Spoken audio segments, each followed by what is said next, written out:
Cagayan de Oro City LGU gikumpirma nga COVID-19 patients ang nakuhaan og video nga naa sa gawas sa building sa JR Borja General Hospital. Apan misiguro nga naka-isolate kini sa ubang tao. Ani ang report? Kini ang nag-viral nga video sa milabay nga semana kung asa makita nga naa sa gawas sa JR Borja General Hospital ang pipila ka mga pasyente. Ikumpirma ni Cagayan de Oro City Mayor Oscar Moreno nga mga COVID-19 patients kini sa mong ospital. Apan anaa na lang sa gawas sa building tungod sa kadaghan sa pasyente sa sulod sa ospital. Kapin sa 60 kini ka COVID-19 patients.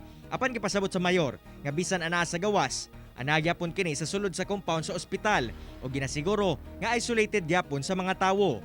Ginapaningkamutan na karon sa LGU ug sa ospital nga maminusan ang ihap sa mga pasyente nga naa sa gawas sa ospital. Ilabi pa nga dunay ginatukod nga COVID-19 ward ang maong ospital.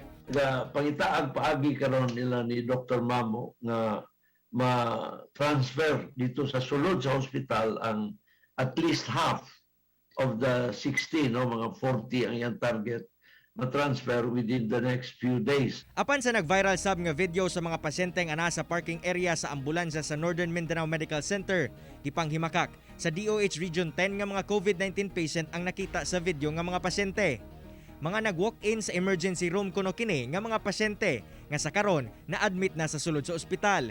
Tungod naka-code red na ang NMMC, mas gipatasan ang bed allocation alang sa COVID-19 patients o panawagan nila nga magkoordinar daan ang mga pasyente sa one hospital command sa mong ospital. Maski pag naamo sa balay, pwede mo manawag sa ila mga guidance aron proper nga masulod kamo, dili na kamo maglinya, dili na mo maglaray-laray diya sa Northern Mindanao, kung dili pagtawag sa inyo diretso na dahil nga makasulod kamo. Ako si Cyril Chavez para sa One Mindanao.